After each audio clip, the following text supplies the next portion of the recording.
As mudanças climáticas já deixaram de ser teoria e passaram a fazer parte do cotidiano da população que já sente essas mudanças com intensidade no Brasil e no mundo.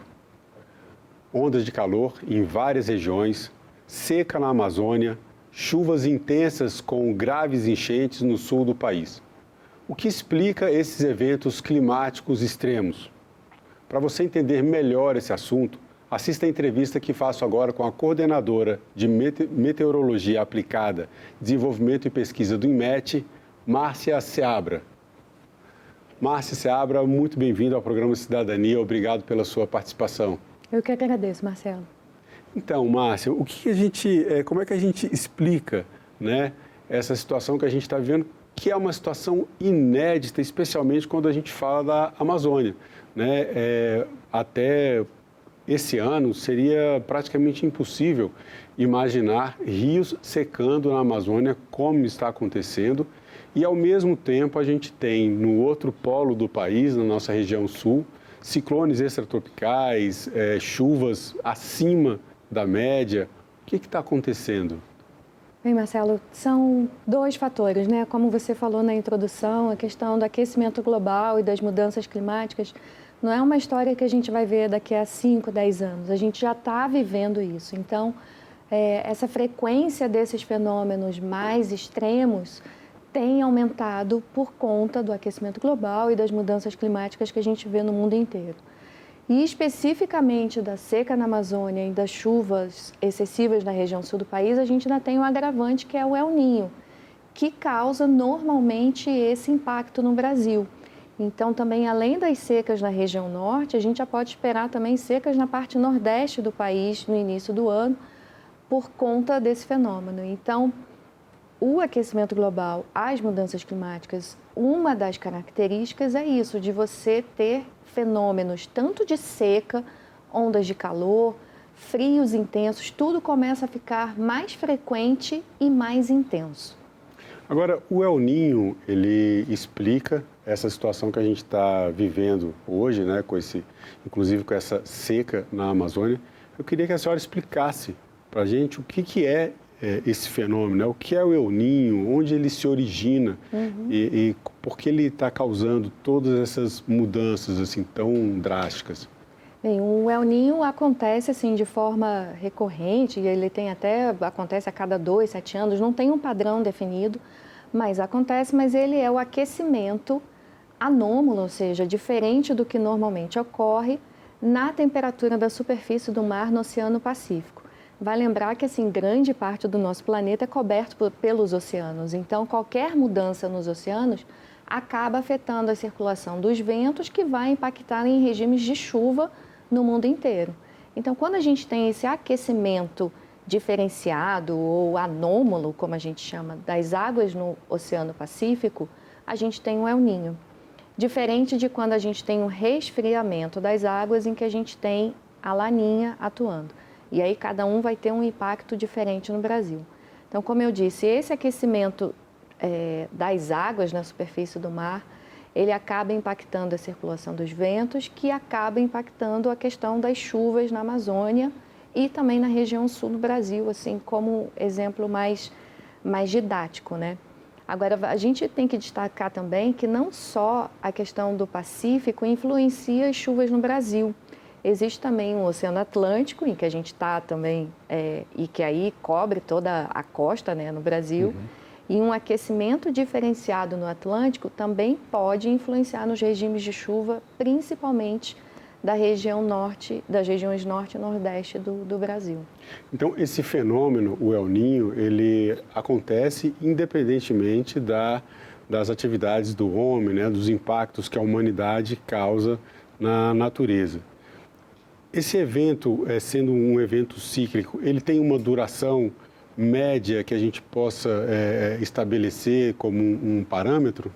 Isso é uma ótima pergunta, que é bom a gente dizer que o El Niño não é consequência de aquecimento global ou de mudanças climáticas. A gente tem históricos de fenômenos El Niño começando a ser mais detalhado a partir da década de 50.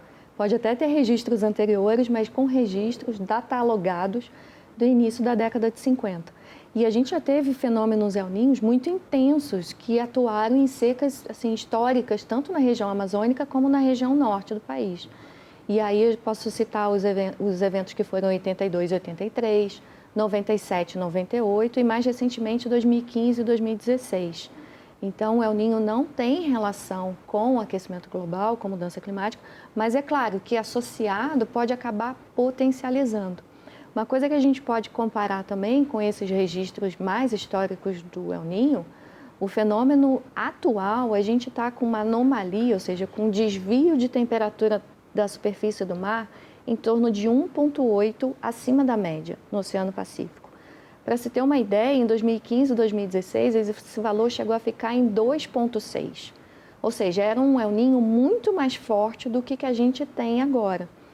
Só que por que as consequências hoje podem estar mais intensas? Aí a gente pode ter alguma associação que precisa ser melhor estudada por conta do aquecimento global e das mudanças climáticas. Mas se a gente pensar só em um número, o de 2015 e 2016 ainda foi mais intenso do que esse ano. Então, não seria possível dizer que nós estamos diante de um super El Niño?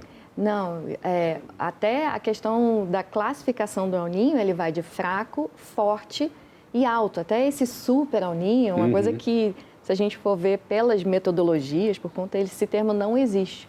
E para ele chegar no mais alto, seria acima de 2 graus.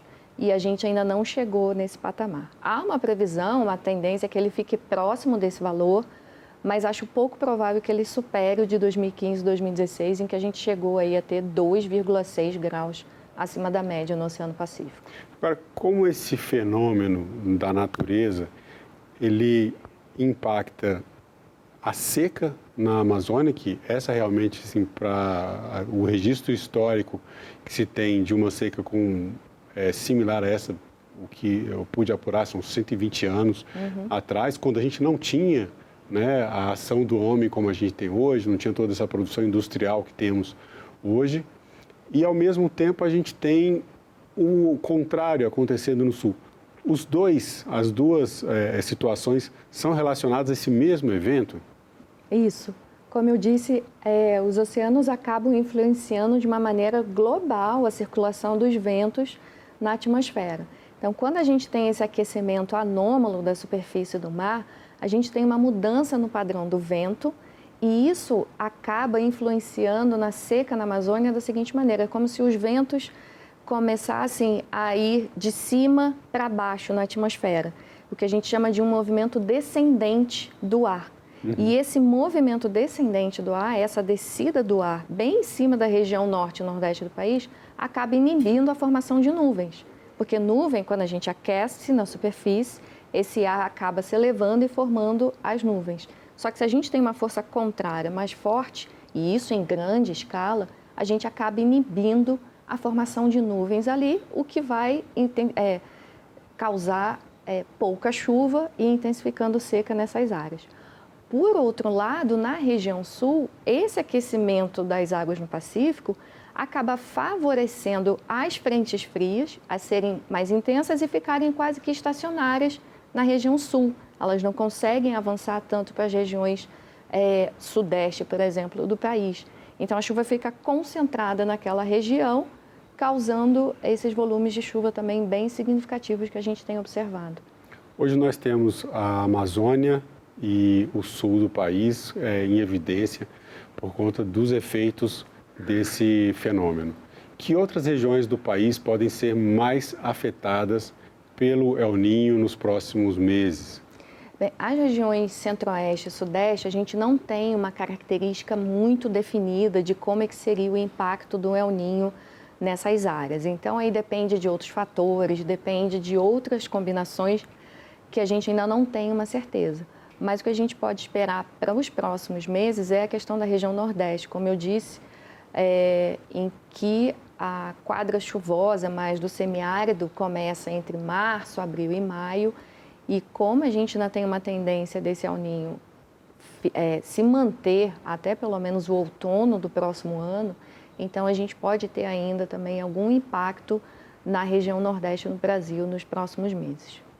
Agora, O fenômeno ele se mantendo, por exemplo, até outubro, como a senhora colocou aqui, esse período de permanência do El Niño, ele tende a se acentuar ou com o tempo ele vai atenuando naturalmente?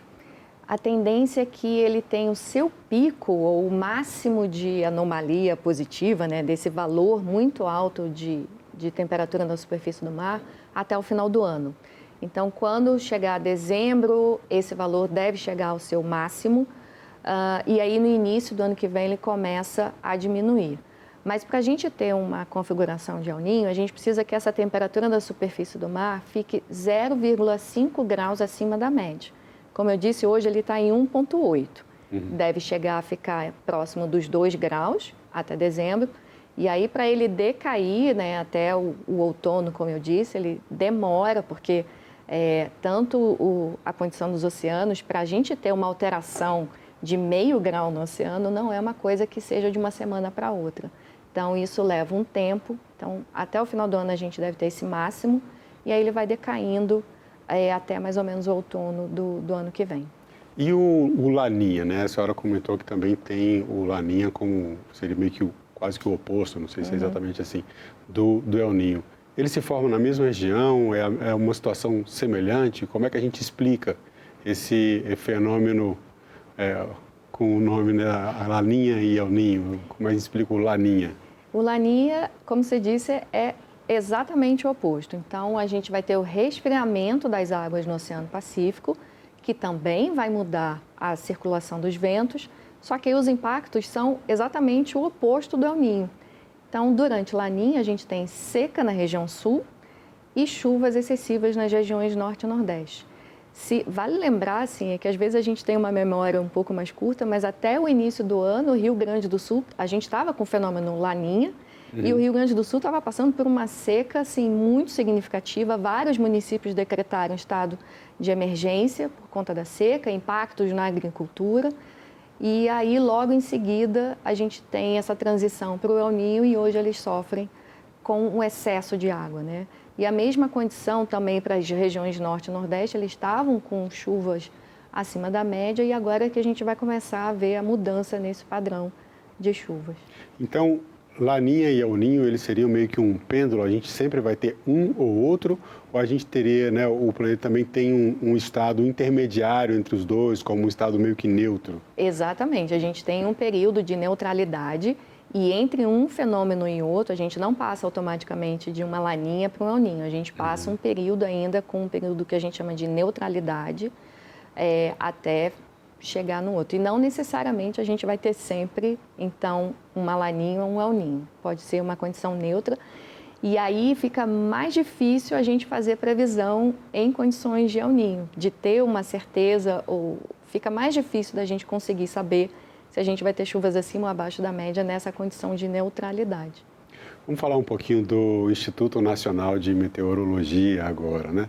No dia 18 de novembro de 1909 foi criado por decreto o nosso Instituto Nacional de Meteorologia, hoje o INMET. Queria que a senhora falasse um pouco sobre a história do Instituto, já tem uma carreira longa no Instituto. Como a gente pode descrever, né, a história do Instituto, principalmente os avanços nesses últimos anos, junto com os avanços tecnológicos? E, claro, explicar também um pouco mais sobre a função do Instituto Meteorológico do INMET para a sociedade, né? Além, claro, da previsão do tempo, que é aquilo que a gente está mais acostumado a conhecer. Sim, o INMET foi criado em 1909. No início, desde o início ele está vinculado ao Ministério da Agricultura, então desde lá de 1909 a gente continua sempre no mesmo ministério. Foi criado até a época no Rio de Janeiro, né, onde era a capital federal. Então, a nossa primeira sede foi no Rio de Janeiro e ele foi criado junto com o Observatório Nacional também. Então, lá no início, estava junto com o Observatório Nacional, que cuida da astronomia, com o Instituto Meteorológico. E logo depois isso foi desmembrado, né? A primeira previsão de tempo foi publicada no jornal ainda, em 1914, se eu não me engano, mas bem lá no início foi publicado no jornal no Rio de Janeiro. E aí, na década de 60, com a criação de Brasília, a gente teve, então, a transferência da sede do Instituto aqui para Brasília, mas a gente tem mais 6 distritos de meteorologia espalhados no Brasil e mais 4 polos, que são escritórios menores atuando. Então, a gente pode dizer aí 10 escritórios regionais que vão ajudar também na disseminação da previsão de tempo, de contato com o agricultor, com os usuários. Então, a gente consegue atender bem, fazer toda essa cobertura do país por conta desses escritórios regionais. A nossa missão, então, é prover desde o início, né, como órgão oficial de meteorologia no país, prever as previsões de tempo para todos os municípios. A gente divulga isso diariamente no nosso portal. Na meteorologia não tem sábado, domingo, feriado, então todo dia tem alguém lá fazendo a previsão, cuidando do monitoramento, se está chovendo, os avisos meteorológicos de tempo severo, que são emitidos e divulgados para toda a população. Convido a todos a acessar o portal do INMET, em que lá a gente tem todas essas informações. E eu estou há 17 anos aqui em Brasília, concursada, trabalhando lá. Já passei desde a parte de previsão de tempo, previsão de clima e agora coordenando todas essas áreas dentro do Instituto. Então, o INMET hoje ele consegue dar a previsão de tempo para os nossos 5.568 municípios. É muita coisa, né? Exatamente. Assim, apesar de uma equipe pequena, hoje a gente consegue, com muito esforço, fazer isso. Então, por isso que eu sempre convido a todos a acessar o site. Tem a previsão para todos os municípios do país. Essa previsão é atualizada todos os dias, de domingo a domingo, e são previsões para até 5 dias, né? Então, tanto as previsões de tempo, os avisos, que são muito importantes também, das pessoas terem noção se tem alguma condição de onda de calor atuando ou uma previsão de chuva mais intensa. Então, a gente faz esses avisos desses fenômenos que são considerados mais extremos ou mais severos. Agora, falando um pouco de meteorologia, né? Eu queria que a senhora falasse um pouco sobre essa ciência, né? Qual é a abrangência do campo de estudo da meteorologia, o que além da previsão do tempo, né? Eu queria que a senhora falasse um pouco sobre esse campo da ciência que a gente lida quase que diariamente. Muitas pessoas, eu sou uma dessas, né? Quase que diariamente dá uma olhada na previsão do tempo. A gente usa isso antes de sair de casa. E essa previsão do tempo impacta algumas atividades econômicas importantes, caso da agricultura, caso do turismo e outras muitas atividades que às vezes nós nem temos ideia de que são impactadas também pela previsão do tempo. Qual é o campo de estudo da meteorologia? O campo é enorme, amplo e tem aumentado cada vez mais, né? E quando você fala em ciência, assim, é até bom que para chegar numa previsão de tempo, a quantidade de cálculos matemáticos, de física envolvida por trás disso é gigantesca, né? Mas além dessa previsão de tempo, é importante também a meteorologia que atua, né? Na condição dos aeroportos, para você conseguir fazer um voo tranquilo e decolar e pousar com segurança. As condições dos oceanos também, a gente tem a Marinha do Brasil que faz todo o monitoramento do mar, dos oceanos, então isso também é importante. Hoje em dia, muitos meteorologistas trabalham com energia renovável, então essa parte também a gente tem de destaque. E como você disse, né, turismo, agricultura, várias coisas. A gente, no Instituto de Meteorologia, a gente atende telefones desde a pessoa que vai fazer um churrasco na casa dela e quer saber como vai ser a previsão, até um grande agricultor. Ou a gente já atendeu, por exemplo, pessoas de fábricas de picolé, querendo saber como vai ser o verão, se ele vai conseguir produzir mais picolé ou não. E, por outro lado, no inverno também, malharias, né, querendo saber se o inverno vai ser mais rigoroso ou não, para ele ver como é que vai ser a fabricação dele, se ele vai aumentar ou não. Então, a gente tem toda essa atuação. Como é que essa precisão hoje, quando o Instituto prevê o clima, né? Eu queria saber qual o nível de precisão que a meteorologia tem hoje e qual o horizonte de tempo, né? A senhora pode dizer, bom, eu consigo te dar uma previsão até daqui a um mês, ou num espaço mais curto, ou num espaço mais longo. É possível? Sim, é importante também a gente separar o que é tempo e o que é clima. Ótimo. Isso. Então, quando a gente fala de tempo, é uma previsão mais, que a gente chama de curto prazo, que seria ali 10 dias, 15 dias no máximo, com uma tendência. Sim. Quando a gente faz a previsão de tempo, que é essa que é atualizada todos os dias pelos nossos meteorologistas, a previsão para o dia seguinte, a gente chega a ter aí de 90% a 100% de acerto, por conta dos modelos matemáticos que hoje estão muito mais avançados. A meteorologia depende muito de tecnologia. Então, quanto mais, tudo que é novidade, a gente precisa disso para ter uma previsão melhor. Já quando a gente fala de um El Niño, ou como é que vai ser a previsão para o verão, a gente já está falando do clima, que seria, então, um período maior e um conjunto maior de informações. Então, essa previsão de tempo, a previsão ela é bem alta e a previsão de clima depende dos fatores. Então, como esse que a gente está com a influência do El Niño, a certeza, a confiabilidade dessa previsão, por exemplo, de chuvas acima da média no sul e seca nas regiões norte e nordeste, ela fica mais alta do que quando a gente tem, por exemplo, um período de neutralidade. Nesses 17 anos de INMET, os avanços tecnológicos modificaram muito a forma como se faz essas previsões de tempo e clima? Sim, a parte de meteorologia começou a avançar muito na década de 70 com os satélites meteorológicos. Então, os satélites foi o principal avanço da meteorologia, ou o primeiro, vamos dizer assim, em que a gente consegue monitorar as nuvens do espaço e a gente consegue ver o que está acontecendo nesse momento.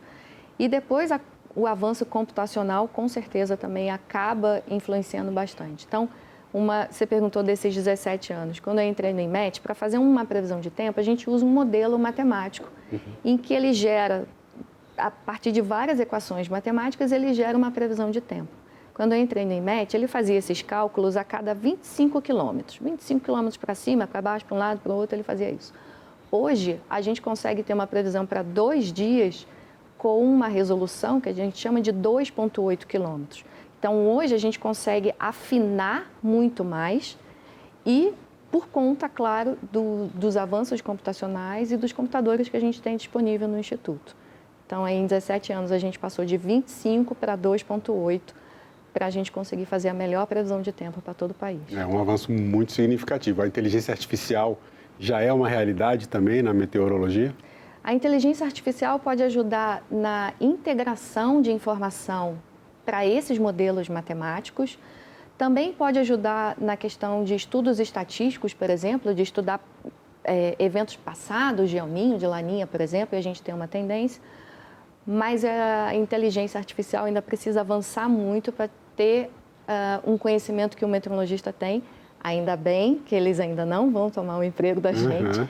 É claro que o meteorologista precisa estar sempre avançando junto, né, com conhecimento tecnológico, mas ela ajuda, mas ainda não consegue exercer todas as atividades que a gente consegue, mas é um aliado. A senhora falou a diferença entre clima e tempo. É um ponto importante que eu queria trazer também. Climatologia, meteorologia. Duas coisas separadas. Como é que a gente diferencia essas duas áreas? A climatologia é um pedaço da meteorologia. Então, dentro da meteorologia, a gente pode ter a previsão de tempo, a climatologia, que é um estudo do clima, pode ter a agrometeorologia, que é aplicado aos estudos para a agricultura, biometeorologia, que também a gente tem tentado avançar bastante por conta dessas ondas de calor, que é o impacto disso na saúde humana, né? Então, a climatologia nada mais é do que um estudo do clima. Então, quando a gente fala de chuvas acima da média, temperaturas acima da média, a gente precisa de uma climatologia, ou seja, um período, e aí, por conta de estatísticas e outras questões, a gente considera um período de 30 anos. Então, tudo que hoje a gente fala se ficou acima ou abaixo da média, a gente tem um período de 30 anos de dados, faça uma média, e a gente consegue ter, então, uma referência para a gente conseguir fazer essas análises. Márcia Seabra, para a gente encerrar a nossa entrevista, a pergunta que eu trago para os nossos convidados, que faz jus ao nome do nosso programa, na sua opinião, o que é cidadania? Bem, cidadania, quando a gente fala aí de meteorologia, de mudanças climáticas, de aquecimento global, eu acho que cada um pode fazer a sua parte e contribuir para tudo no meio ambiente, né? Então, pode ser desde cuidar do lixo, não jogar um lixo na rua, que às vezes a gente reclama também de enchentes, de o rio que está subindo, mas será que a gente andou fazendo com o nosso lixo, né? A questão também da gente cuidar com questão de desmatamento, queimadas, tudo isso, se cada um fizer a sua parte, pode contribuir para a gente viver melhor em sociedade, considerando tudo que a gente já está vivendo hoje, né? Bom, Márcia Seabra, coordenadora geral de Meteorologia Aplicada, Desenvolvimento e Pesquisa do INMET, eu agradeço mais uma vez a sua presença no Cidadania. Obrigado pelo seu tempo e pelas informações. Eu que agradeço, Marcelo, e o INMET está à disposição. E eu agradeço também a você que acompanha a programação da TV Senado. Assine o canal da TV Senado no YouTube, ative as notificações e acompanhe toda a produção do Poder Legislativo diretamente da fonte. Na TV Senado, democracia é todo dia.